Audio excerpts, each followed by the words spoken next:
కుడి వచ్చిన మీ అందరికీ ప్రభు రక్షకుడైన యేసుక్రీస్తు వారి నామంలో వందనాలు తెలియజేస్తూ ఉన్నాము. ముఖ్యంగా మహారాజు వీరయ్య గారి యొక్క కుటుంబాన్ని దేవుడు దీవించి వారికి ఇచ్చినటువంటి నూతన గృహాన్ని బట్టి మనమందరము కూడా దేవునికి కృతజ్ఞతలు చెల్లింప బదులమై ఉన్నాం. వాస్తవంగా మనం గమనించినప్పుడు గృహము అనేటువంటిది దేవుని యొక్క దీవెన అని అనేక సందర్భాల్లో మనం చూస్తూ ఉంటాం. గృహము మానవునికి ఒక దీవెనగా మనం చూస్తూ ఉంటాం. ఈ లోకంలో అనేకమైనటువంటి జీవులు మనం చూస్తూ ఉంటాం. అయితే ఈ జీవుల్లో మనం గమనించినప్పుడు కొన్ని మాత్రమే వాటికి ఒక గూడు, పక్షులు కొన్ని గూడు కట్టుకోవటం మనం చూస్తాం. కొన్ని జీవులైతే అవి పులులు సింహాలు చూసామనుకోండి, పెద్ద పెద్ద జీవులైనప్పటికీ కూడా వాటికి ఇల్లులు కట్టుకోవటం అనేటువంటి జ్ఞానం దేవుడు పెట్టలేదు. ఏనుగులు కూడా మనం చూస్తూ ఉంటాం. అవి ఎంత బలమైనవైనా సరే ఇల్లు కట్టుకోవటం అనేటువంటి తెలివితేటలు వాటికి పెట్టలేదు. కానీ చిన్న చిన్న పక్షులు మాత్రమో అవి చక్కగా ఇల్లు కట్టుకుంటూ ఉంటాయి. ఇంకా మీరు గమనించినప్పుడు టైలర్ బర్డ్ అని చెప్పేసి ఒకదాన్ని మనం కూడా చూస్తూ ఉంటాం. అది ఒక గూడుని ఇలాగ వేలాడేటట్లుగా కట్టుకుంటుంది, ఇలా కింద నుంచి లోపలికి వెళ్తూ ఉంటుంది. మనం చూస్తూ ఉంటాం, చెట్టు కొమ్మలకి వేలాడుతూ ఉంటాయి. అంటే ఒక టైలర్ ఎలాగైతే కుడతాడో చక్కగా ఒక్కొక్క దాన్ని తీసుకొని వచ్చి అవి నేస్తూ ఉంటాయి. ఒకసారి అనిపిస్తూ ఉంటుంది, నిజంగా అంత జ్ఞానం అనేటువంటిది వాటికి ఎలా వచ్చింది అని. మనం ఈ లోకంలో గమనించినప్పుడు ఎన్నో జీవులు ఉన్నప్పటికీ కూడా అన్నింటికీ కూడా నివాసం అనేటువంటిది సహజంగా వారు కట్టుకునేటువంటి, ఆ జీవులు కట్టుకునేటువంటి తెలివితేటలు వాటికి లేవు. అయితే మానవుడు వీటితో పోల్చినప్పుడు ఒక వ్యత్యాసమైనటువంటి జీవి. ఎట్లా మనం చెప్పగలము అంటే, ఇందాక నేను చెప్పినట్లుగా ఏపులో సింహమో లేకపోతే పక్షుల్లో కూడా కొన్ని పక్షులు ఉన్నాయి అనుకోండి, అవి వర్షం వచ్చినప్పుడు అలా తడుస్తూ ఉంటాయి. కానీ మనిషి అలా తడిచాడు అనుకోండి, మామూలుగా వర్షానికి బయటకు వస్తేనే రెయిన్ కోట్ అని క్యాప్ అని గందరగోళంగా వస్తూ ఉంటాం. తడిస్తే వెంటనే జ్వరం రావటం లేదా జలుబు చేయటం ఇటువంటివి చూస్తూ ఉంటాం. అంటే మానవుని శరీరానికి ఎండ ఎక్కువైనా కానీ మనం జీవించలేం, వర్షంలో తడిస్తే జీవించలేం, మంచుకు తడిస్తే జీవించలేం. అందువల్ల మనకి నివాసం అనేటువంటి చాలా అవసరం. మనం చదివేటప్పుడు మనకు సోషల్ స్టడీస్లో కూడా చెప్తూ ఉంటారు, మనిషి అంటే సైన్స్ ఏమో మనిషి కోతి నుంచి వచ్చాడు అంటే మొట్టమొదట రాతి యుగమని, తర్వాత లోహ యుగమని, మొదట కొండల్ని తోల్చుకొని కొండల్లో ఉండేవాడు, ఆ తర్వాత జ్ఞానం పెరిగిన తర్వాత ఇటుకలు చేసుకొని ఇప్పుడున్నటువంటి పెద్ద పెద్ద భవనాలు కట్టుకున్నాడు, ఇలా చెప్తూ ఉంటారు. కానీ బైబిల్ మనం చదివేటప్పుడు ఇదంతా ఏమీ లేదు. మొదటి నుంచి కూడా మనిషి ఆయన నాగరికత కలిగినటువంటి వ్యక్తిగానే మనం చూస్తూ ఉంటాం. మొదటి నుండి కూడా పెద్ద పెద్ద పట్టణాలు కట్టినటువంటి విషయాన్ని మనం గమనిస్తూ ఉంటాం. ఆది కాండానికి మనము బైబిల్ని కనుక తిప్పుకున్నట్లయితే అందులో మానవుడు ప్రారంభంలోనే ఈ రీతిగా కట్టినటువంటి పట్టణాలను గురించి మనం చూస్తూ ఉంటాం. ఉదాహరణకు ఆది కాండము మనము బైబిల్ తిప్పినప్పుడు ఇక్కడ దేవుని వాక్యము ఈ రీతిగా తెలియజేస్తూ ఉంటుంది. 4వ అధ్యాయము మనం గమనించినప్పుడు కయీను హేబేలును గురించి మనం చూస్తూ ఉంటాం. అయితే కయీను తన తమ్ముడైనటువంటి హేబేలును చంపటమో, దేవుని ద్వారా అతడు శపించబడి అక్కడి నుంచి వెళ్ళిపోవటమో మనం చూస్తూ ఉంటాం. వెళ్ళిపోయిన తర్వాత 4వ అధ్యాయము అక్కడి నుంచి వెళ్ళిపోయిన తర్వాత 4వ అధ్యాయము 17వ వచనము మనం గమనించినప్పుడు 16-17, అప్పుడు కయీను యెహోవా సన్నిధిలో నుండి బయలుదేరి ఏదేనుకు తూర్పు దిక్కున ఉన్న నోదు దేశంలో కాపురం ఉండెను. చెప్తున్నాడు, నోదు దేశంలో కాపురం ఉండెను.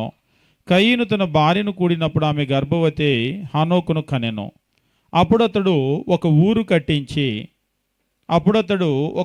కట్టించి ఆ ఊరికి తన కుమారుని పేరును బట్టి హానోక్ అని పేరు పెట్టెను. కొందరు అడుగుతూ ఉంటారు, ఊర్లకి పేర్లు ఎలా వచ్చినాయి అని. ఊర్లకి పేర్లు ఎలా వస్తాయంటే, ఊర్లన్నీ కూడా మనుషులు కట్టే, ఏ మనిషి కట్టకుండా వచ్చిన ఊరేది కూడా ఉండదు. అంటే ఇప్పటికీ మనకు తెలియదు కానీ కోనపరాజు పర్వ అనేటువంటిది ఎలా వచ్చింది అంటే, మొట్టమొదట దేవుడు సృష్టించినప్పుడు కోనపరాజు పర్వ అనే ఊరేమి లేదు. ఈ భూమి అంతా కూడా దేవుడు చెట్లను మొక్కలను జీవరాశులను ఉంచాడు. ఆదాము యొక్క సంతానం అనేటువంటిది విస్తరించటమో, విస్తరించి వాళ్ళు వెళ్ళిపోవటమో, వెళ్ళిపోయి నివాసం ఉండటమో, నివాసం ఉన్నప్పుడు అక్కడ వాళ్ళు ఊర్లు కట్టుకోవటం, అంటే ఇల్లు కట్టుకోవటమో, ఆ ఇల్లు ఎక్కువైనప్పుడు అదే ఊరవుతూ ఉంటుంది. దానికి పేరు పెట్టడం అనేటువంటిది కూడా అక్కడ ఉండేటువంటి నివసించేటువంటి వారే దానికి పేరును పెడుతూ ఉంటారు. ప్రతి పేరు వెనకాల కూడా అర్థం ఉంటుంది. ఇక్కడ ఈయన పెట్టినటువంటి పేరు వెనకాల ఉన్నటువంటి అర్థం ఏమిటంటే, ఒక ఊరిని కట్టించి ఆ ఊరికి తన కుమారుని పేరును బట్టి హానోక్ అని పేరు పెట్టాను. ఆ ఊరి పేరు హానోక్ అని పేరు పెట్టాడు. ఎందుకంటే తన కుమారుని పేరు హానోకు కాబట్టి. కాబట్టి మానవుడు మొదటి నుంచే కూడా అతడు ఊర్లు కట్టిస్తూ ఉన్నాడు. అంతేకాదు ఇటుకరాలను చేయటం అయితేనేమి, మంచి నివాసాలు కట్టుకోవటం అయితేనేమి, ఇదంతా కూడా మనం చూస్తూ ఉంటాం. ఇక మనము ఇప్పుడు ఇల్లు కట్టుకున్న తర్వాత గృహప్రవేశము అని ఒక కార్యక్రమం పెడుతూ ఉంటారు. కొందరు అడుగుతూ ఉంటారు, గృహప్రవేశం పెట్టకుండా ఇంట్లోకి దిగిపోకూడదా అని. ఒకసారి ఏం చేస్తూ ఉంటారంటే, ముందు ఇంట్లోకి దిగిపోయి తర్వాత ఇవాళ గృహప్రవేశం అంటే ఏంటంటే అందరినీ చుట్టాలని పిలిచి భోజనం పెట్టడం, లేకపోతే భోజనాలు పెట్టలేదేంటి. ఆ గృహప్రవేశం అంటే గృహంలోకి ఎప్పుడో ప్రవేశం అయిపోయింది, లోపలికి వెళ్ళిపోయారు. లోపలికి వెళ్ళిపోయినా కానీ వీళ్ళందరూ భోజనాలు పెట్టలేదని అడుగుతారని భోజనాలు పెడతారు. కానీ మనం గమనించినప్పుడు గృహప్రవేశం అనేటువంటిది అసలు బైబిల్లో ఉందా అని కొందరు అడుగుతూ ఉంటారు. ద్వితీయోపదేశకాండంలో తెలుగు బైబిల్లో అయితే నేరుగా గృహప్రవేశము అనేటువంటి మాట మనకు బైబిల్లో ఉంది. ద్వితీయోపదేశకాండము 20వ అధ్యాయము మనం గమనించేటప్పుడు 20వ అధ్యాయము 5వ వచనములో దేవుని వాక్యం ఈ రీతిగా తెలియజేస్తూ ఉంటాడు. ద్వితీయోపదేశకాండము 20వ అధ్యాయము 5వ వచనము, మరియు నాయకులు జనులతో చెప్పవలసినదేమనగా, అంటే యుద్ధానికి వెళ్ళేటప్పుడు, యుద్ధానికి వచ్చినటువంటి జనులు ఉన్నప్పుడు జనులతో చెప్పవలసినదేమనగా, క్రొత్త ఇల్లు కట్టుకున్నవాడు గృహప్రవేశము కాకమునిపే యుద్ధములో చనిపోయిన ఎడల వేరొకడు దానిలో ప్రవేశించును గనుక అట్టివాడు తన ఇంటికి తిరిగి వెళ్ళవచ్చు. ఇక్కడ అంటూ ఉన్నాడు, జనాలతో నాయకులు చెప్పాలి, ఎవరైనా కొత్త ఇల్లు కట్టుకొని గృహప్రవేశం కాకుండా యుద్ధానికి వచ్చేసి ఒకవేళ అతడు యుద్ధంలో చనిపోతే ఆ ఇంట్లోకి అతడు వెళ్ళలేడు, ఇంకెవరైనా ఇంట్లోకి వెళ్తారు. కాబట్టి అలాంటైనా తన ఇంటికి వెళ్ళిపోవచ్చు, అంటే యుద్ధానికి రావాల్సిన అవసరం లేదు. యుద్ధంలో నుంచి ఎవరికి మినహాయింపు ఇస్తున్నారు అనేటువంటి విషయాన్ని గురించి చెప్తూ, కొత్త ఇల్లు కట్టుకొని గృహప్రవేశం కనుక కాకపోతే నీకు మినహాయింపు ఉంది, నువ్వు వెళ్ళిపోవచ్చు. తరువాత 6వ వచనము, ద్రాక్ష తోట వేసి దాన్ని పండ్లు తినక ఒకడు యుద్ధంలో చనిపోతే వేరొకడు దాని పండ్లు తినను. అంటే నీ కష్టార్జితం, ఇల్లు నువ్వు కట్టుకున్నావు, నువ్వు చనిపోతే ఇంకొకటి దిగుతాడు, కాబట్టి నీ కష్టార్జితం నువ్వే అనుభవించు, వెళ్ళిపో నువ్వు అంటున్నాడు. ద్రాక్ష తోట కూడా వేసావు, నువ్వు కష్టపడి ద్రాక్ష తోట నాటావు, ఇంకా పండ్లు తినలేదు. ఒకవేళ నువ్వు యుద్ధానికి వచ్చి చనిపోతే నీ కష్టం వేరొకడు అనుభవిస్తాడు, కాబట్టి నువ్వు కూడా వెళ్ళిపోవచ్చు.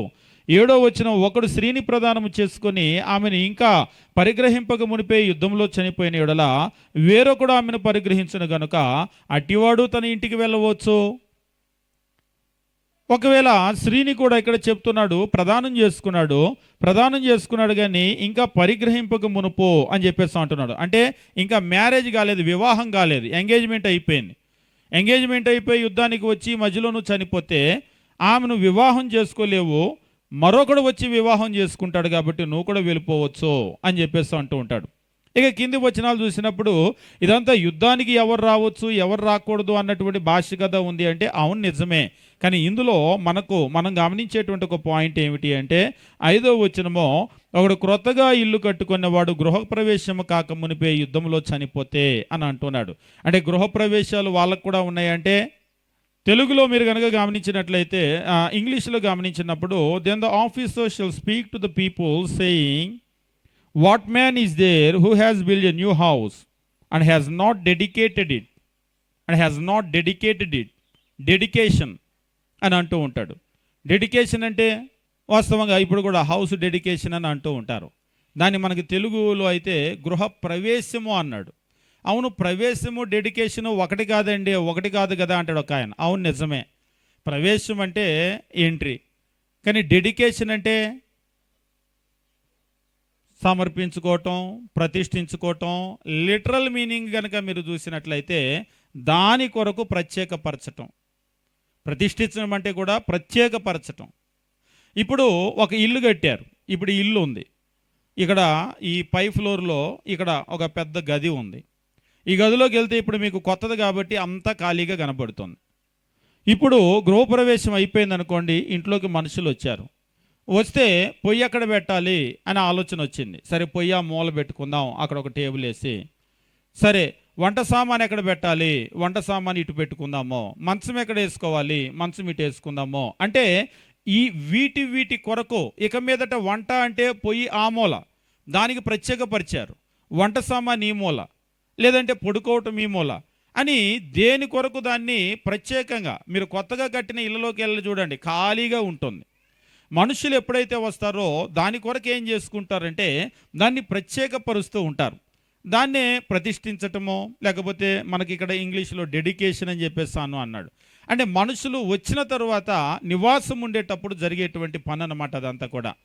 దీనికి ప్రారంభంలో మనం ఏం చేస్తూ ఉంటామంటే లోపలికి వెళ్ళేటప్పుడు మనకున్న సంతోషాన్ని బట్టి మన చుట్టాలను, బంధువులను, రక్త సంబంధికులు, ఇరుగు పొరుగు అందరినీ కూడా పిలిచి, ఆసియా ఖండంలో ముఖ్యంగా చూస్తే ప్రతి కార్యక్రమానికి అందరికీ భోజనాలు పెట్టాలి. డబ్బులున్నా పెట్టాలి, డబ్బులు లేకపోయినా పెట్టాలి, అప్పు చేసైనా పెట్టాలి. అందుకనే ఈవేళ మీరు గమనించినట్లయితే మన దేశంలో కార్యక్రమాలు చేయటం కంటే ముఖ్యంగా ఈ కట్టడం కంటే కూడా ఈ కార్యక్రమాలకు ఎక్కువ ఖర్చు అయిపోతాయి. ఒకసారి మీరు చూడండి, వేల రూపాయలు దాటి లక్షల రూపాయలు అయిపోతాయి. ఒకసారి ఒక ఊరు వెళ్తే అంటున్నారు, మా ఊరిలో పెళ్ళి అంటే 1200 మందిని పిలవాలండి ఎవరన్నా అని. 1200 మందిని అంటే అవునండి 1200, మేమే కాదు, డబ్బులు ఉన్నోళ్ళైనా పిలవాలంట, లేనోళ్ళైనా 1200 మందిని పిలవాలంట. ఏం పెట్టినా కానీ మొత్తం అందరినీ పిలవాల్సిందే. నేను అన్నాను 1200 మందిని పిలిచే లెక్క అయితే మా దగ్గర పెళ్ళిళ్ళే చేసుకోరని. ఇప్పటికే అంత ఖర్చు అని అంటున్నారు. కాబట్టి మనమున్నటువంటి మన దేశంలో కనుక చూసినట్లయితే ముఖ్యంగా ఇలాంటి కార్యక్రమాలు ప్రతి ఒక్కరిని కూడా, అంటే చుట్టాలను, బంధువులను, రక్త సంబంధికులను, వీరందరినీ పిలవటం మనం చూస్తూ ఉంటాం. పిలవటం మాత్రమే కాదు, వారితో తమ సంతోషాన్ని పంచుకోవటం చూస్తూ ఉంటాం. ఈరోజు కూడా మహారాజు వీరయ్య గారి యొక్క కుటుంబం అనేటువంటిది అలాగనే ఇల్లు కట్టడం ప్రారంభించిన దగ్గర నుంచి పొద్దునే మేము అంటూ ఉన్నాం, కట్టడం ప్రారంభించిన దగ్గర నుంచి ముగించే వరకు పొద్దున చెప్తూ ఉన్నారు. పని వాళ్ళు మనం వద్దంటే ఆగటమే కానీ వాటి సమయాల్లో దేవుడు పని వాళ్ళను ఎవరో ఒకరిని ఏర్పాటు చేసి పని ఆగకుండా ఇంతవరకు తీసుకొని వచ్చాడని. ఇది ప్రారంభించినప్పుడు గంపలగూడు నుంచి రవి గారు వాళ్ళు వచ్చారు, రవి గారు, ప్రసాద్ గారు. వాళ్ళు చాలా దూరం అయినా సరే చాలా ప్రయాసపడి ఇక్కడికి వచ్చారు. అంతేకాదు చివరి ముగించే అంతవరకు వారి హస్తం అనేటువంటిది ఉంది. ఇక ఆ తర్వాత మధ్యలో చాలామంది వచ్చారు. అయితే దేవుడు ప్రారంభించిన దగ్గర నుంచి ఎక్కడ ఆగకుండా మనం కొన్ని బిల్డింగులు చూస్తాం.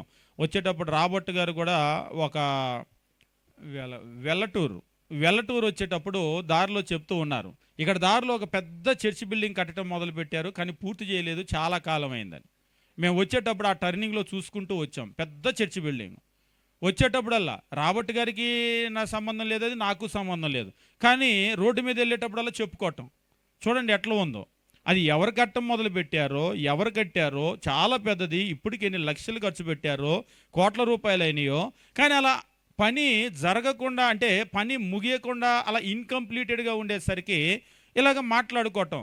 పెద్ద పునాది వేసేసారండి, ఏదో పెద్ద ఇది మీరు పల్లెటూరులో కనుక చూసినట్లయితే ఓ మొదలు పెట్టేశాడు, ఇదిగో ఇక్కడ ఆగిపోయింది పని, ఆ మాత్రం దానికి ఎందుకంత అని అంటూ ఉంటారు. మొన్న ఊరు వెళ్తే చెప్తూ ఉన్నారు మన దేవరాజు గారు, డబ్బులన్నీ పునాదిలోకే సరిపోయినాయి అంట, పునాదిలోంచి పైకి లేచిన తర్వాత అంతెత్తు కట్టారంటే ఆగిపోయిందంట, అది మెరగపోయటానికి అయిపోయినాయంట డబ్బులు. అంటే మనము ఒకవేళ అది ఆ పని ప్రారంభమైన తర్వాత ముగియకపోతే దాని గురించి రకరకాలుగా మనుషులు మాట్లాడతారు. ఒక రకంగా చెప్పాలంటే పని ప్రారంభించడం కాదు, ముగించాలి. అంటే ఆ పనిని చెయ్యాలి అంటే దేవుని యొక్క దీవెన ఉండాలి. అందుకే బైబిల్లో మనకు చెప్తూ ఉంటాడు, యెహోవా ఇల్లు కట్టించని యెడల దాన్ని కట్టువారి ప్రయాస వ్యర్థమే. నిజంగా ఈ ఇంటి పని కూడా ప్రారంభించిన దగ్గర నుంచి ఎక్కడా ఆగలేదు, ముగిసే వరకు అన్నప్పుడు నాకు చాలా సంతోషం వేసింది. దేవుడు ఖచ్చితంగా ఈ ఇంటిని దీవించాడు, ఈ కుటుంబ సభ్యులను దీవించాడు. అందుకనే పని వేగంగా జరగటము, పని ముగియటము ఇదంతా కూడా జరిగింది. అయితే ఇప్పుడు మనం గమనించవలసిన విషయం ఏమిటి అంటే, ఇల్లు కట్టుకోవటం అనేటువంటిది మనిషికి ప్రారంభం నుంచి ఉంది. కొన్ని జీవులకు భూమి మీద నివాసం అనేది కట్టుకోవటమో తెలియదు, చేత కాదు. పులులు, సింహాలు, ఏనుగులు, ఇంకా చాలా జీవులు ఉన్నాయి, వాటికి ఇల్లులు కట్టుకోవటం చేత కాదు. కొన్ని పక్షులు కూడా ఉన్నాయి, కొన్నింటికి చేత కాదు. కానీ మనిషి మొదటి నుంచి కూడా ఇళ్లలో నివసించిన వాడే. అయితే మొదటి నుంచి ఇళ్లలో నివసించిన వాడే అంటే ఒకళ్ళు అన్నారు ఇంత టెక్నాలజీ ఉందా అని. అంటే ఇంత టెక్నాలజీ ఉందా అంటే వాస్తవంగా మీరు కొన్ని పాత బిల్డింగులు కనుక చూసినట్లయితే, ఒకవేళ మీకు ఇప్పుడు కూడా కొన్ని రాజులు కట్టిన కోటలు ఉన్నాయి కదా, ఆ కోటను చూసినప్పుడు మీ ఇల్లు బాగుందనిపిస్తుందా, ఆ కోట బాగుందనిపిస్తుందా? మీ ఇల్లే బాగుంటుంది. ఎందుకంటే అందులో డబుల్ బెడ్రూమ్లు ఉంటాయి, కిచెన్లు ఉంటాయి, సీలింగ్కి పైన స్లాబ్ ఉంటుంది. అందుకని మీ ఇల్లే బాగుంటుంది. అంతేనా కాదా? మీకు అట్లా అనిపించలేదా? కోటలో ఏసీ ఉందా? ఒకసారి ఒక ఆయన అడిగాడు, ఎంత రాజు కోట కట్టినా ఏసీ పెట్టుకోలేడుగా, అప్పట్లో ఏసీలు లేవుగా అని. ఎందుకంటే మా ఇంట్లో అయితే ఏసీ ఉందని. కానీ అంటే మనం మాట్లాడటం అని కాదు, కానీ మీరు ఎంత రాజు కోట కట్టినా ఏసీ పెట్టలేడు, కానీ అవి చల్లగా ఉంటాయి చూసారా? వేసవి కాలపు ఇండ్లు, అదే రీతిగా శీతాకాలపు ఇండ్లు అని వాళ్ళు కట్టేవాళ్ళు. మీరు ఇప్పుడు కూడా గమనించండి, హార్స్లీ హిల్స్ అని చెప్పేసి ఉంటుంది మదనపల్లి దగ్గర. అప్పట్లో బ్రిటిష్ వాళ్ళు ఏం చేసేవాళ్ళు అంటే వేసవి వచ్చినప్పుడు అలాగా చల్లగా ఉన్న ప్రదేశాలకు వెళ్ళి అక్కడ ఇల్లులు కట్టుకునేవాళ్ళు. ఆ ఇల్లులు అసలు కట్టడమే చల్లగా ఉండటానికి డిజైన్ చేసేవాళ్ళు, వేసవి కాలం ఉండటానికి. శీతాకాలం ఉండటానికి వెచ్చగా ఉండేటువంటి ఇల్లు కట్టేవాళ్ళు. ఇప్పుట్లాంటి మిషన్లు లేవు, కానీ ఇలాగ వెచ్చగా చల్లగా ఉండేటట్లు మాత్రము వాళ్ళు కట్టుకున్నారు. అయితే ఇప్పుడు మనం గమనించినట్లయితే కొన్ని వందల సంవత్సరాల క్రితం కట్టినటువంటి ఇల్లు, కోటలు అంటే వాళ్ళ ఇల్లే. ఒకసారి నేను ఒక దేశం చూస్తూ ఉన్నాను, మన బ్రిటిష్ ఐల్స్ చూస్తూ ఉంటే ఆ దీవుల్లో ఎప్పుడో కొన్ని వందల సంవత్సరాల క్రితం కట్టినటువంటి ఇల్లు పెచ్చులు కూడా ఊడకుండా ఉన్నాయి. అదే మన సిమెంట్ అయితే 43 గ్రేడు, 53 గ్రేడు అని ఇలాగ ఎన్ని గ్రేడులు చెప్పినా ఒక ఇంజనీర్ చెప్తున్నారు, సిమెంట్ లైఫ్ 50 సంవత్సరాలండి. మీరు ఏ సిమెంట్ అయినా వేసుకోండి, 50 సంవత్సరాల తర్వాత పెచ్చులు రాలాల్సిందే. అంటే ఎన్ని లక్షలు పెట్టినా కోట్లు పెట్టినా అంతేనంటే అంతే మరి. అందుకనే మొన్న ఒకసారి నేను చూస్తూ ఉంటే ఎక్కడ విజయనగరం జిల్లాలో ఒక వ్యక్తి ఎవరో ఇల్లు కట్టారు. ఇల్లు కట్టినప్పుడు గానుగు సున్నం తెప్పించి, అంటే ఇప్పుడు లేదు, మళ్ళీ ఆ సున్నపురాయిని గానుగా ఆడిచ్చి ఆ గానుగు సున్నంతో రాళ్ళని కట్ చేయించి దాంతో పాతకాలంలాగా ఇల్లు కట్టాడు. ఆయనతో ఇంటర్వ్యూ చేయడానికి వెళ్తే, ఏంటండి ఇదంతా లేని శ్రమ ఎందుకు పెట్టుకున్నారు మీరు అని చెప్పేసి అంటే ఆయన చెప్తూ ఉన్నాడు, ఇవాళ రేపు ఏ ఇల్లు కట్టినా 40-50 సంవత్సరాలండి, గానుగ సున్నం అయితే 400 సంవత్సరాలు ఈజీగా ఉంటుంది, అందువల్లే నేను కట్టాలనుకున్నా. రెండోది, ఇవాళ కట్టేటువంటి ఇల్లులు బాగా వేడిగా ఉండి ఆరోగ్యాలు పాడైపోతున్నాయి. ఈ రాళ్లతో కట్టినటువంటి ఇల్లు ఉన్నాయి కదా, రాళ్లతో కట్టిన ఆ రాళ్ళైనా సరే, అందులో పెట్టే గానుగ సున్నమైనా సరే చల్లగా ఉంటుంది. ఏది బయట వేడిగా ఉంటే ఇది చల్లగా ఉంటుంది, బయట గనక చల్లగా ఉంటే ఇది వేడిగా ఉంటుంది, ఆరోగ్యాలు బాగుంటాయి. అందుకనే శ్రమ అనుకోకుండా నేను ఆ పని చేశాను. అందులో మరొక ముఖ్యమైన విషయం ఏంటంటే, మరి రాళ్ళు చెక్కేవాళ్ళు కట్టేవాళ్ళు ఎక్కడ దొరికారంటే, ఇక్కడెక్కడా దొరకలేదండి, జంగారెడ్డిగూడెం వైపు ఉన్నారంటే అక్కడి నుంచి తెప్పించాను అన్నాడు ఆ పని వాళ్ళని.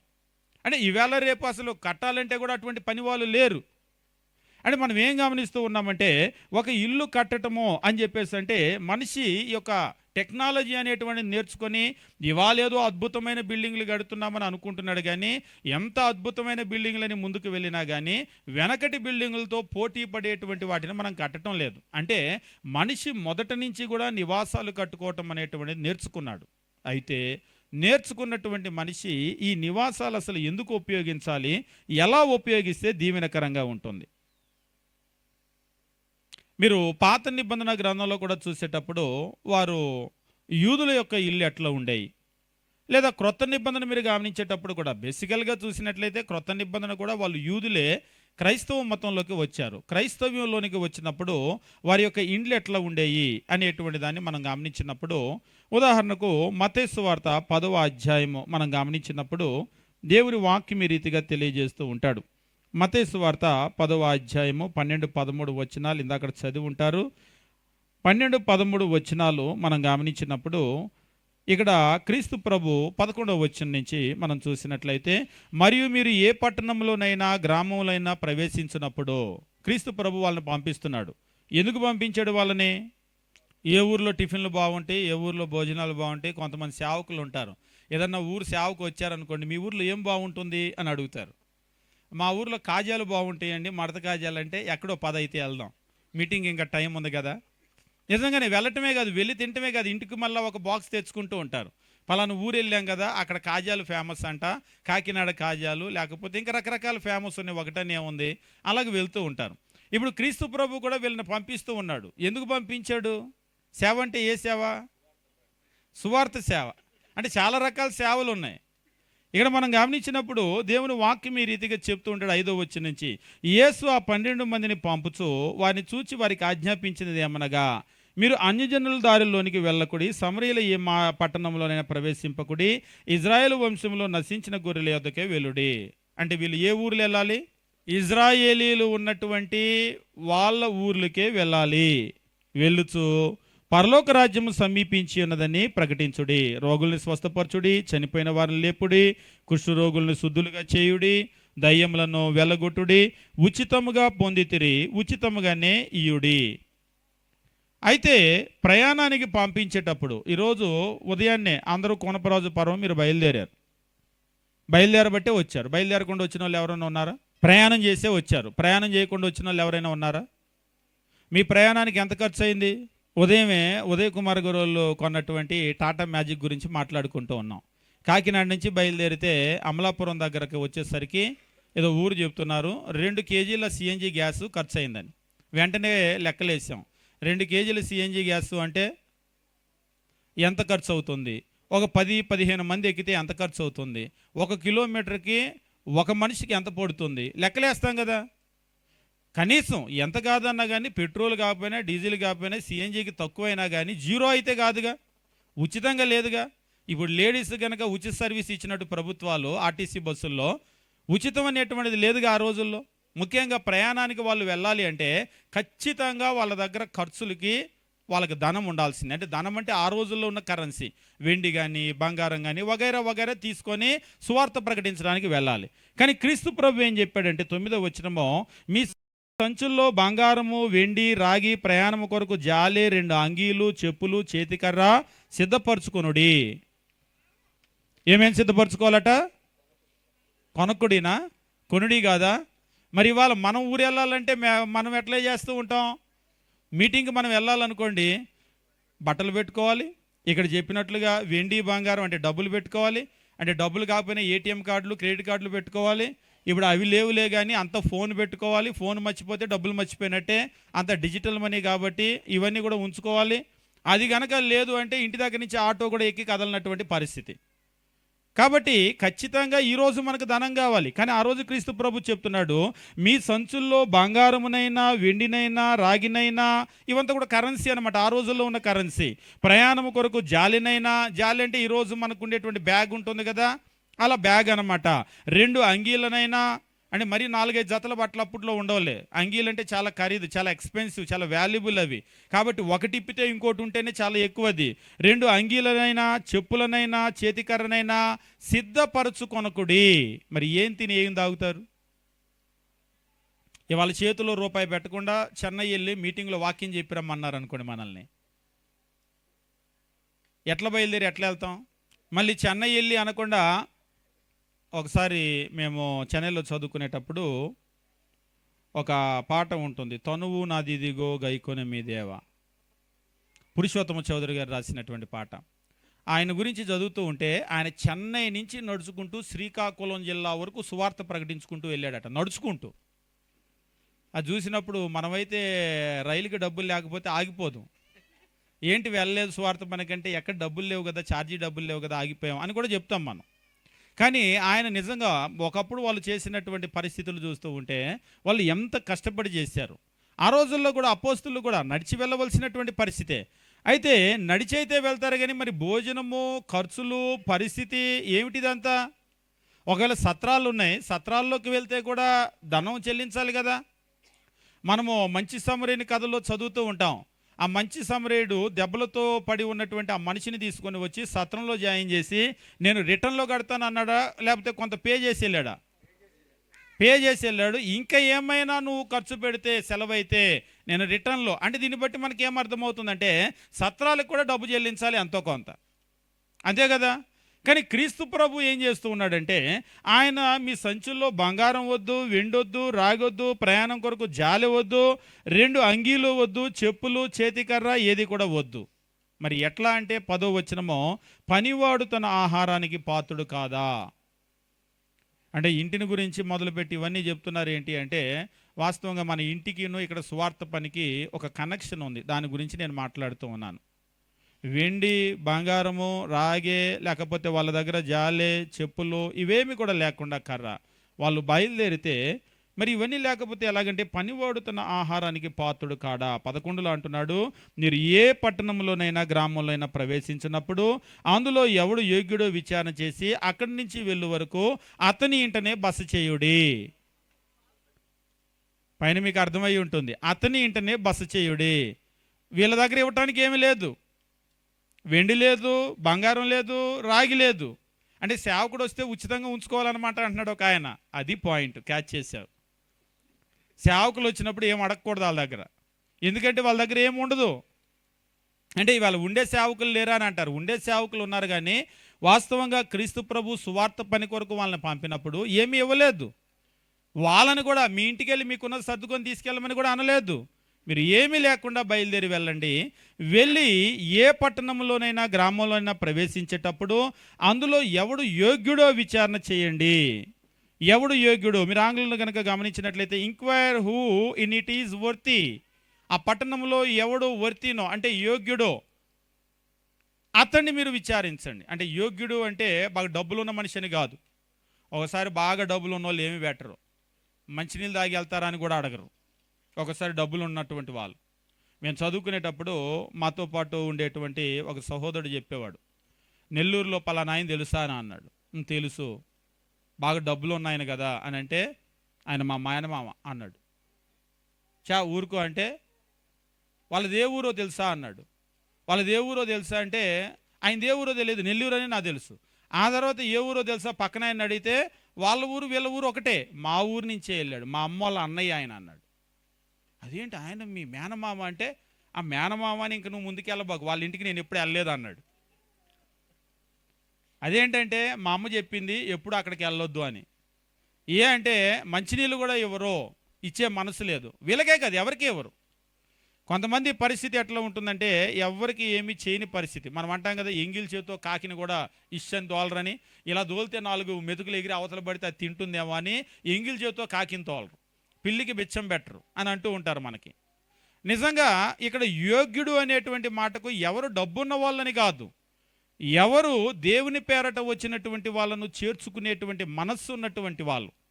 మనము ఏలియా యొక్క జీవితంలో కూడా చూసినప్పుడు ఆయన సారేపాతు అనేటువంటి ఒక ఊరికి వెళ్ళాడు, ఒక విధవరాలు దగ్గరికి. ఆమె డబ్బున్న ఆమె కాదు, బట్ యోగ్యురాలు ఆమె.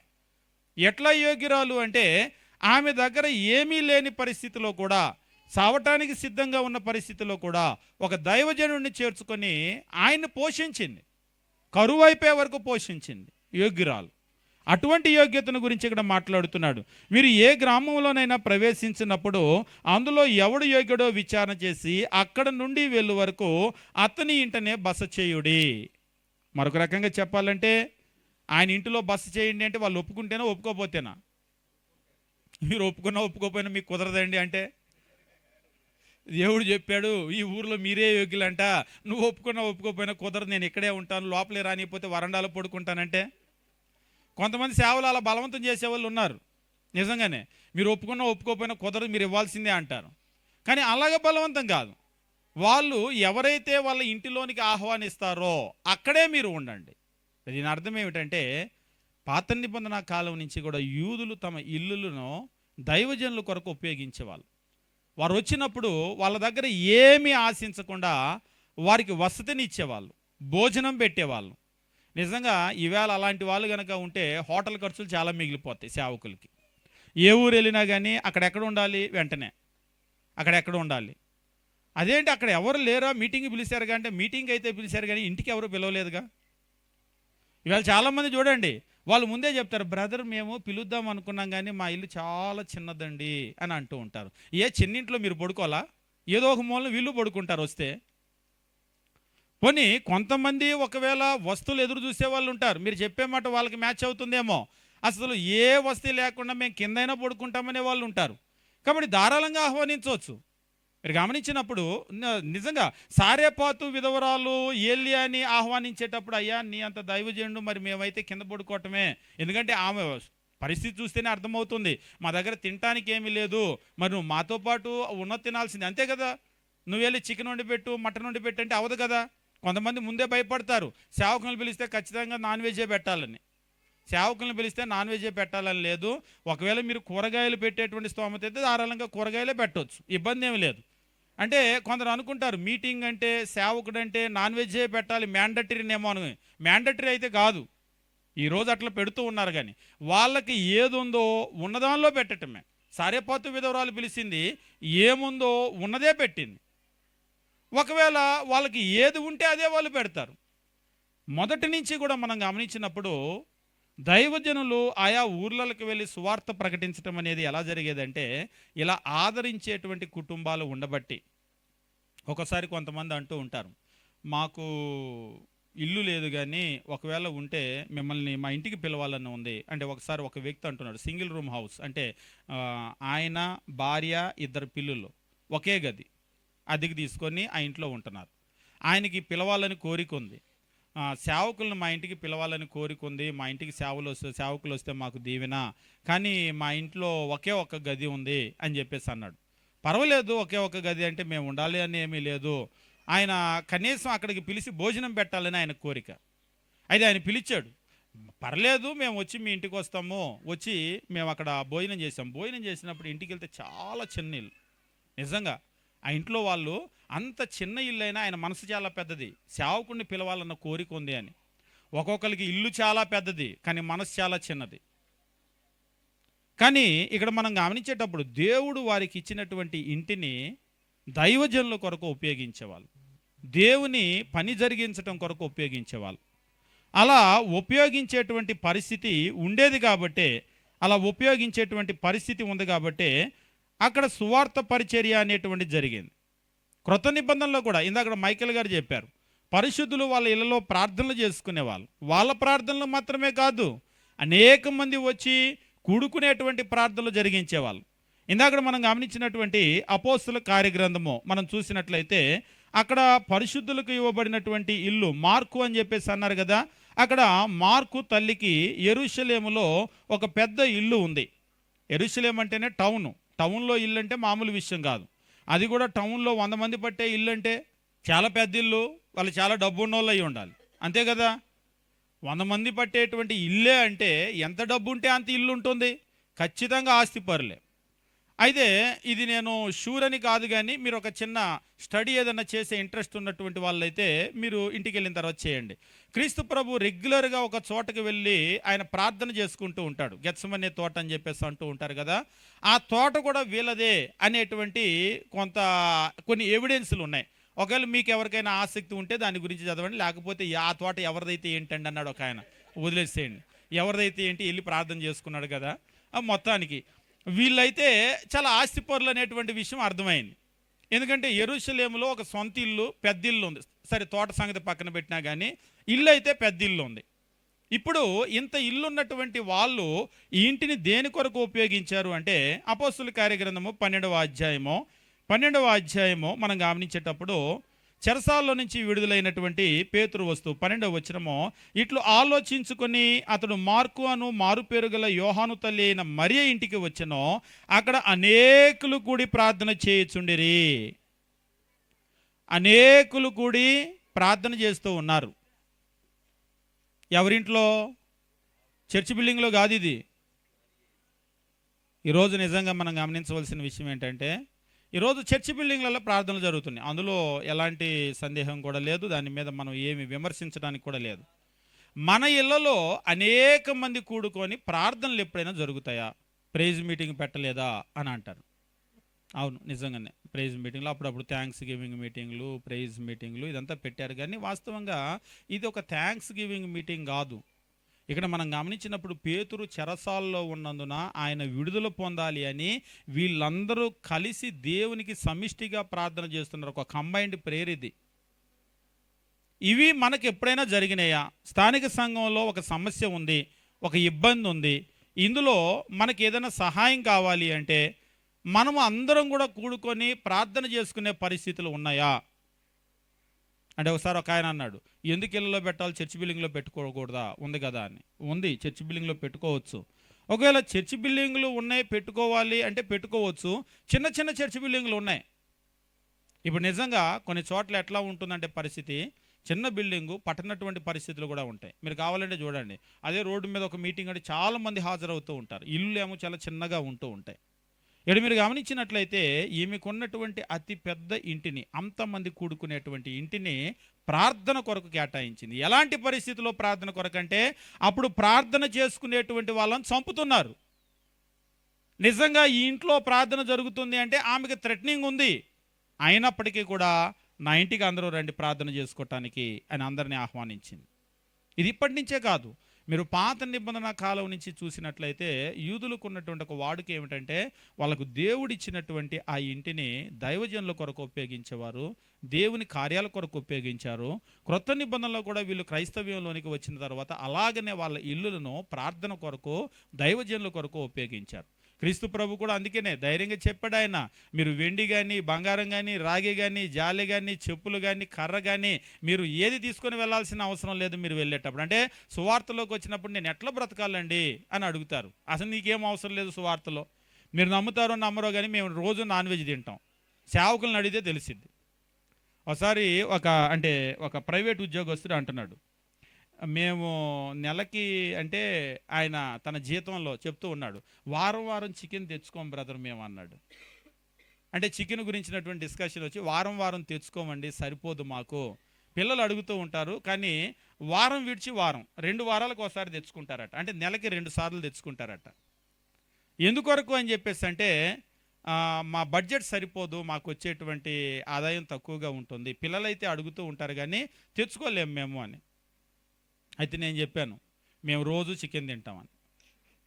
అయితే మా బడ్జెట్ సరిపోయిద్దని కాదు, మేము కొనుక్కునే చికెన్ కాదు, మీటింగ్కి వెళ్తాం కదా, మీటింగ్కి వెళ్ళినప్పుడు మాకు పెడుతూ ఉంటారు. నిజంగా చికెనే కాదు, మటనే కాదు, లేకపోతే బీఫే కాదు, ఫ్రాన్సే కాదు, ఇక ఇది కాదు అది కాదు అని కాదు, అన్ని రకాలు పెడుతూ ఉంటారు. ఒకసారి మాకు అనిపిస్తూ ఉంటుంది, ఎంత జీతం వస్తే ఇంత కొనుక్కొని తినగలం.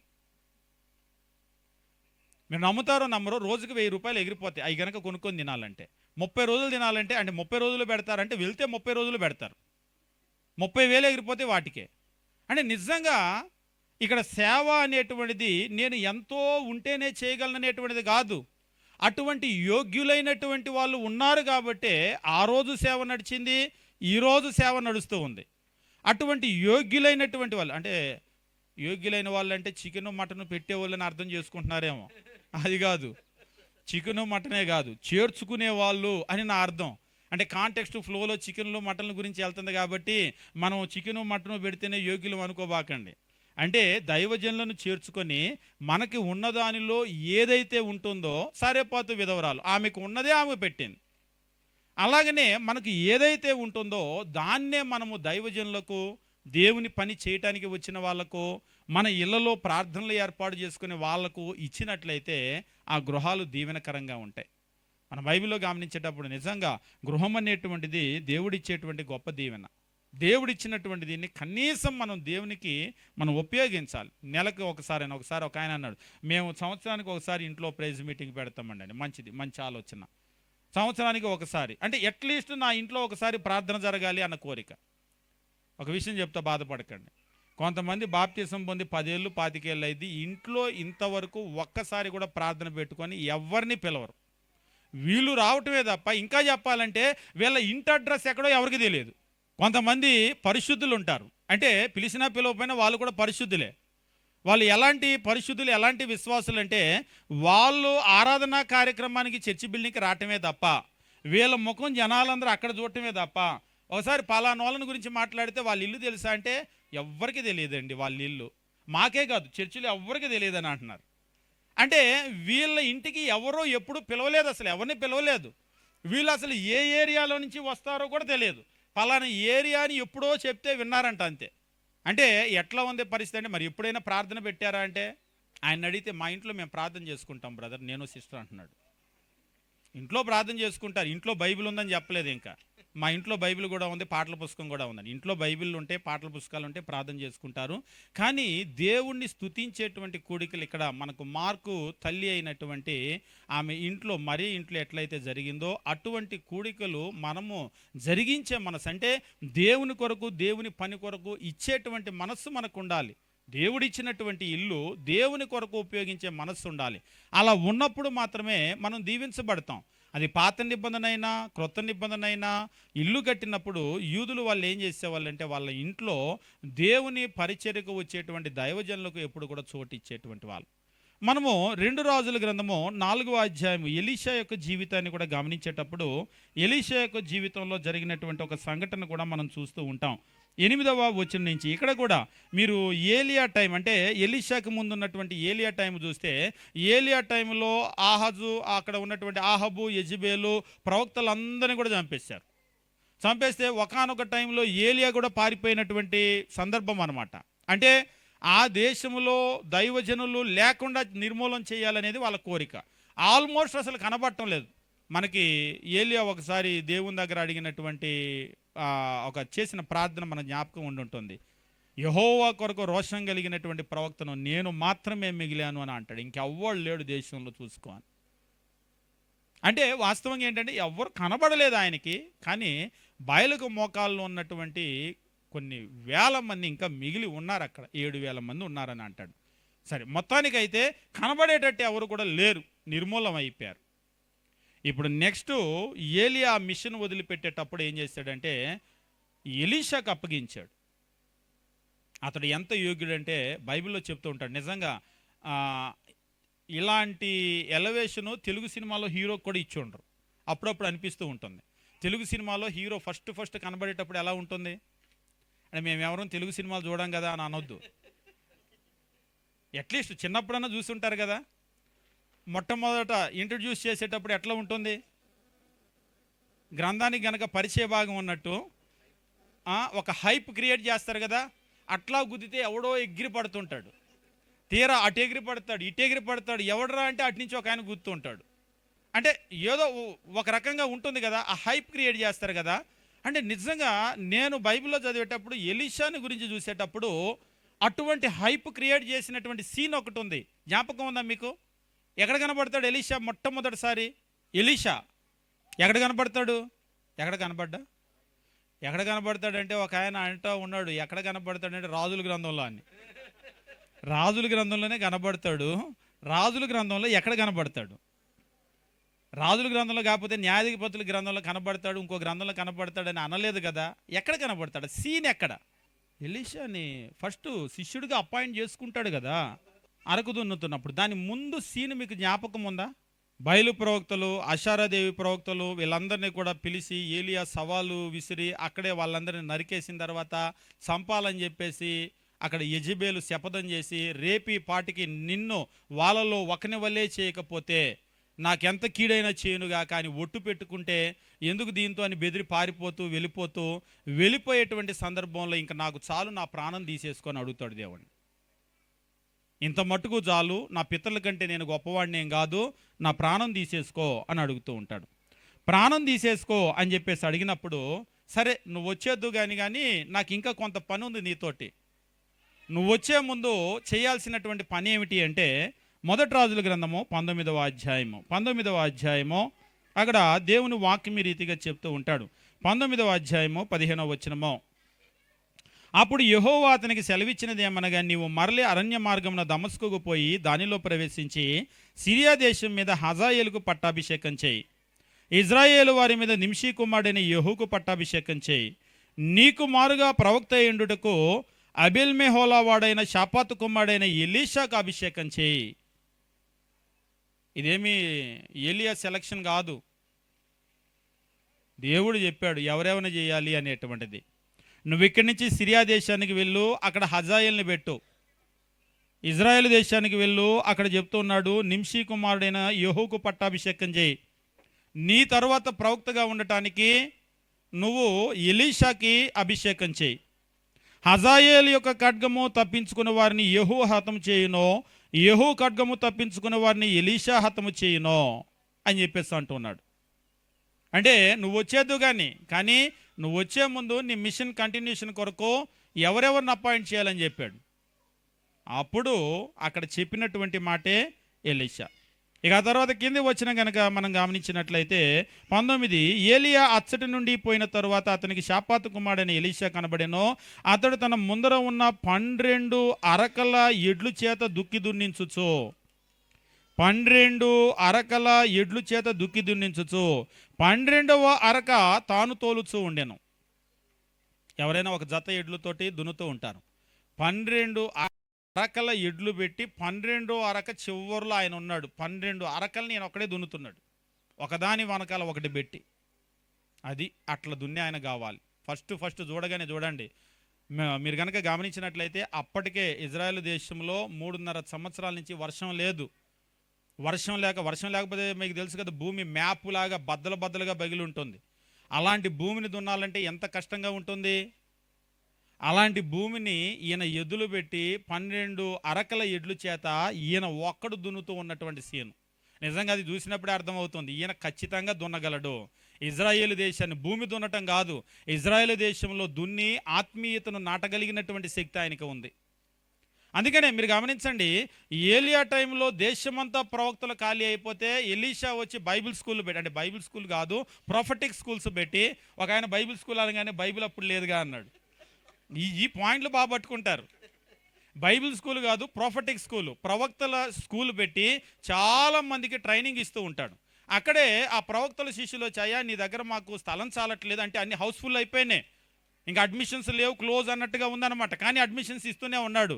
మాకు ఇక చోటు చాలట్లేదు, నీ చిత్తం అయితే నీ సెలవైతే వెళ్ళి అడవిలో మేము కట్టెలు కొట్టుకొని వచ్చి వేరొకటి వేసుకుంటాము అని అప్పుడే ఒక గొడ్డలి అరువు తెచ్చుకొని వెళ్తారు. వాళ్ళ టైం బాగోక గొడ్డలు అందులో పడిపోతుంది, కొమ్మ అందులో వేస్తే లేసి వస్తుంది. అంటే అందులో గొడ్డల గురించి చర్చ కాదు, కానీ అక్కడ నిండిపోయినాయి అన్నీ కూడా. ఏలియా టైంలో ఖాళీ అయిపోయినటువంటి ప్రవక్తల్ని మరలా ఆయన కొత్త వాళ్ళని రిక్రూట్ చేయటమో ఈ రిక్రూట్ చేయడానికి ఆయన విస్తారంగా ఇజ్రాయెల్ దేశం తిరిగినప్పుడు మరి ప్రవక్తలు ఎక్కడెళ్ళి చేర్చుకుంటారు, ఏ ఇంట్లో ఉంచుకుంటారు, ఎవరు ఉంచుకుంటారు?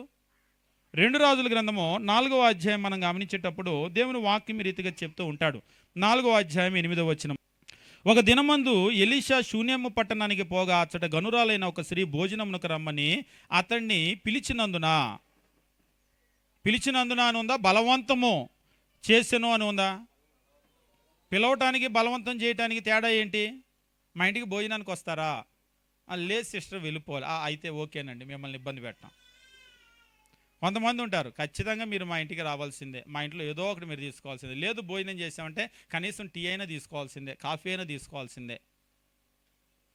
నిజంగా పిలవటానికి బలవంతం చేయడానికి చాలా తేడా ఉంటుంది. కొంతమంది ఏంటంటే ఈవేళ రేపు మనకి ఏంటంటే మర్యాద ఒకటి ఉంది. ఇంటికి వచ్చినటువంటి వాళ్ళని మర్యాద, ఏది మర్యాద? మంచినీళ్ళు తాగుతారా అని అడగటం మర్యాద, ఇచ్చినా ఇవ్వపోయినా.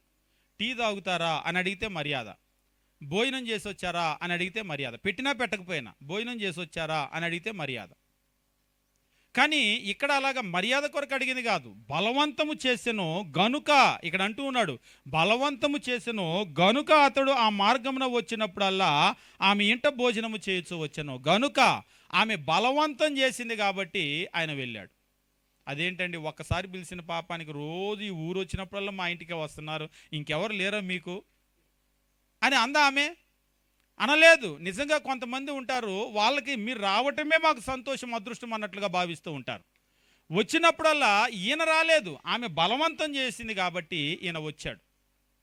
ఇప్పుడు ఈమె ఆలోచన చేస్తూ ఉంది. 9వ వచనం. కాగా ఆమె తన పెనిమిటిని చూచి, మన యొద్దకు వచ్చుచూ పోవచ్చున్నవాడు భక్తిగల దైవజనుడని నేను ఎరుగుదునో, కావున మనము అతనికి గోడ మీద ఒక చిన్న గది కట్టిద్దాం, మనతో పాటు కాదు, ఆయనకు ప్రత్యేకంగా గది కట్టిద్దాం, కట్టించి అందులో అతని కొరకు మంచము, బల్ల, పీట, దీపస్తంభము ఉంచుదము.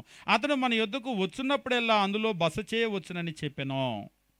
ఆ తరువాత అతడు అక్కడికి ఒకానొక దినం వచ్చి ఆ గదిలో చూచి అక్కడ పారుండాను. అంటే భర్తతో చెప్పడం మాత్రమే కాదు, మొత్తం ప్లాన్ అంతా కూడా అనుకున్నట్లుగా ఆ గోడ మీద గది కట్టించేసింది. అంటే గోడ మీద గది అంటే అది ఎక్కడ 5 స్టేరా అని వాటి దగ్గరికి ఏం వివరాలు వెళ్ళొద్దు, మొత్తానికి మాత్రము 5 స్టేరే కట్టింది. కట్టడం మాత్రమే కాదు, లోన ఏం ఫర్నిచర్ కావాలి వస్తే, అంటే ఈ ఫర్నిచర్ ఎందుకంటే వచ్చినప్పుడు ఆయన ఏం ఉపయోగిస్తున్నాడు అనేది ఆమె చూసింది, ఆయనకి ఏమేమి అవసరం అనేది చూసింది. ఈరోజు పిల్లలు పెరుగుతూ ఉంటారు, హోంవర్క్ ఇలా కింద కూర్చొని రాస్తూ ఉంటే లేదు, వాళ్ళకి ప్యాడ్ కావాలి, వెంటనే వాళ్ళకి కుర్చీ కావాలి, లేకపోతే హోంవర్క్ చేసుకోవడానికి ఒక టేబుల్ కావాలి. పిల్లల్ని గమనిస్తూ ఉంటాం కదా. నిజంగా ఇక్కడేమి ఎంత బాగా గమనించింది అంటే, ఒక గది కట్టించి అందులో అతని కొరకు మంచము, బల్ల, పీట, దీపస్తంభము ఉంచుదము. నిజంగా ఇక్కడ ఉన్నటువంటి ఫర్నిచర్ కనుక చూసినట్లయితే అతనికి కావలసినటువంటి చక్కటి వస్తువుని ఆమె ఏర్పాటు చేసింది. యూదులు నిజంగా అలాంటి భక్తి కలిగినటువంటి యూదులు ఉన్నారు, ఆదరించేటువంటి యూదులు ఉన్నారు కాబట్టి, దైవజనులను చేర్చుకునేటువంటి ఆ దేవుని బిడ్డలు ఉన్నారు కాబట్టి పరిచర్య అనేటువంటి చాలా బాగా జరిగింది. ఈరోజు కూడా ఇల్లు అనేటువంటిది, మనము ఇందాక ఆల్రెడీ మైకేల్ గారు చెప్పారు, ఇల్లు అనేటువంటిది పెద్ద టీవీ కొనుక్కోవటానికి, టీవీ పెట్టుకోవటానికి, టీవీ కొరకు ప్రత్యేకంగా మనం ఒక అర చేయిస్తూ ఉంటాం, ఫ్రిడ్జ్కి, తర్వాత ప్రతి వస్తువుకి కూడా మనం అరలు చేయించుకుంటూ ఉంటాం. అలాగనే మనము మన ఇంట్లో ఖచ్చితంగా మన ప్రార్థన కొరకు, అంటే మన పర్సనల్ భక్తి కొరకు కూడా మనం ఏర్పాటు చేసుకోవాలి. హిందువులు అయితే పూజ గది కట్టించేసుకుంటారు, ఇంట్లో గది లేకపోతే ఒక మూల చిన్న గుడి పెట్టుకుంటారు. అలాగనే క్రైస్తవులు కూడా తమ ఇంట్లో ప్రార్థన కొరకు, వారి భక్తి కొరకు, వాళ్ళ భక్తి కొరకు ఖచ్చితంగా ఏర్పాట్లు చేసుకోవాలి. వాళ్ళ కొరకే కాకుండా ఖచ్చితంగా ఇందాక చెప్పినట్లుగా వాళ్ళ ఇళ్లలో ప్రార్థన కూడికలు, స్తుతి కూడికలు, లేదా వాళ్ళందరూ కూడా కలిసి ప్రార్థన చేసుకునేటువంటి ఇటువంటి వాటి కొరకు ఇల్లు కేటాయించాలి. అది మాత్రమే కాకుండా దైవజనులు వచ్చినప్పుడు వాళ్ళని ఆదరించేదానికి ఖచ్చితంగా మనం కేటాయించాలి. అట్లా ఎప్పుడైతే మనం కేటాయిస్తూ ఉంటామో మన ఇల్లు ఖచ్చితంగా దీవించబడతాయి. మనం ఆల్రెడీ ఇందాక మత్తయి సువార్త 10వ అధ్యాయం మనం గమనించాం. 10వ అధ్యాయము 12, 13 వచనాలు మనం గమనించినప్పుడు, ఎవడు యోగ్యుడో విచారణ చేసుకోండి అని క్రీస్తు ప్రభు అన్నాడు. విచారణ చేసుకొని అక్కడ నుంచి వెళ్ళే వరకు ఆ ఇంట్లోనే బస చేయండి అని అన్నాడు. 12వ వచనం, మత్తయి సువార్త 10వ అధ్యాయం 12వ వచనము, ఆ ఇంటిలో ప్రవేశించుచు ఇంటి వానికి శుభమని చెప్పుడి. మిమ్మల్ని కనుక ఆ ఇంట్లో చేర్చుకుంటే వాళ్ళకు శుభమని చెప్పండి. శుభం అంటే మన శుభం కాదు, అయిపోయింది వాళ్ళకి శుభం కార్డు పడిపోయింది అంటారు.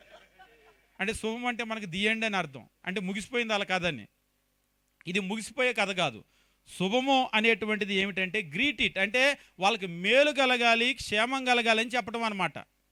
ఆ ఇంట్లో మీరు దిగేటప్పుడు వాళ్ళకు శుభము అని చెప్పేసి చెప్పండి, గ్రీట్ ఇట్. ఆ తర్వాత అంటున్నాడు, ఆ ఇల్లు యోగ్యమైనదైతే మీ సమాధానము దాని మీదకి వచ్చునో. నిజంగా ఆ ఇల్లు ఇక్కడ అంటున్నాడు, యోగ్యమైనదైతే మీ సమాధానము దాని మీదకి వచ్చును. మీరు దీవించినటువంటి ఆ దీవెన ఉంటుంది కదా, ఆ ఇంటి మీదకి వస్తుంది. నిజంగా మనం ఎన్ని వందలు పెట్టినా, వేలు పెట్టినా, లక్షలు పెట్టినా ఈ దీవెన మనం డబ్బుతో కొనుక్కోలేం. కొంతమంది ఏం చేస్తారంటే దేవుని వాక్యం కొనుక్కొని గోళ్ళకు తగిలించుకుంటారు. వాక్యం కొనుక్కొని గోళ్ళకు తగిలించుకున్నా కానీ ఆ వాక్యంలో ఉన్న దీవెన రాదు. అది రావాలి అంటే ఇదిగో ఇక్కడ చెప్తూ ఉన్నాడు, ఎవరైతే దైవజనులు వస్తారో వాళ్ళని చేర్చుకుంటే వాళ్ళని దీవించమని చెప్పేసి అంటున్నాడు. ఆ ఇంటి వారికి శుభమని చెప్పుడి, ఇంటి వారికి శుభమని చెప్పుడి. ఆ ఇంట్లో ఉన్నటువంటి వాళ్ళకు మేలు కలుగుతుంది, క్షేమం కలుగుతుంది.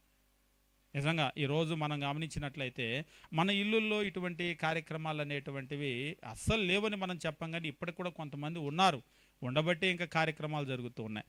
ఈరోజు మన కుటుంబాలు ఎట్లా ఉండాలి అంటే, మనము మన దైనందిన జీవితంలో ఆహారం అయితేనేమి, లేకపోతే మనము మన పిల్లలు ఉండటానికైతేనేమి, నివాసం అయితేనేమి, ఆహారం వండుకోవటానికైతేనేమి, నిద్రించడానికైతేనేమి, వీటన్నిటికీ ఉపయోగిస్తూ ఉన్నాం మన శారీరక అవసరాలకు. అవి మాత్రమే కాకుండా మన భక్తి ఎదుగుదల కొరకు కూడా మన ఇల్లులు కేంద్ర బిందువుగా ఉంటాయి. ఇల్లులోనే మన పిల్లలకు మనము దేవుని వాక్యాన్ని నేర్పి పెంచుతూ ఉంటాం. ఇంట్లోనే మనం ప్రార్థనలు చేసుకుంటూ ఉంటాం. ఇంట్లోనే అనేకులు మనం కూడుకొని మనం ఆత్మీయంగా బలపడే కార్యక్రమాలు జరుగుతూ ఉంటాయి. ఇంకా చెప్పాలంటే మొదటి శతాబ్దంలో సంఘాలు కూడా ఇళ్లలోనే జరిగినాయి. అప్పుడు ప్రత్యేకమైన చర్చి బిల్డింగ్లు లేవు. కాబట్టి మన యొక్క ఇల్లు, దేవుడిచ్చినటువంటి యొక్క ఈ ఇల్లు నివాసాలు అనేటువంటివి, వీటి కొరకు మనం రాబోయేటువంటి దినాల్లో ఉపయోగించినట్లయితే మనకు, మన కుటుంబాలకు క్షేమం కలుగుతుంది. అలా చేర్చుకున్నట్లయితే ఇక్కడ చెప్తున్నాడు, శుభమని వారికి చెప్పుడి అని చెప్పేసి అంటున్నాడు. కాబట్టి ఆ శుభవచనము చొప్పున ఆ ఇంటి మీదకు దీవెన అనేటువంటిది వస్తుంది. కాబట్టి మహారాజు వీరయ్య గారికి ఇచ్చినటువంటి ఇల్లు రాబోయేటువంటి దినాల్లో నిజంగా ఆ ఇంట్లో ఉన్నటువంటి వారు, పిల్లల పిల్లలు వారందరికీ కూడా దీవెనకరంగా ఉండాలని, ఇక్కడ అనేక ఆత్మ సంబంధమైన కార్యక్రమాలు జరగాలని మేము కోరుకుంటూ ప్రత్యేకంగా ఇక్కడ ఉన్నటువంటి కూనపరాజు పరవలో ఉన్నటువంటి స్థానిక సంఘం కూడా సంఖ్యలో నాణ్యతలో ఎదగటానికి, ఇక్కడ ఉన్న సంఘానికి మంచి సహకారులుగా ఈ కుటుంబం ఉంటూ స్థానిక సంఘం యొక్క ప్రతి కార్యక్రమంలో కూడా ఈ కుటుంబం పాలు పొందుతూ ఎదుగుతూ ఉండాలని మేము కోరుకుంటూ మీ అందరికీ వందనాలు తెలియజేస్తూ ముగిస్తూ ఉన్నాం.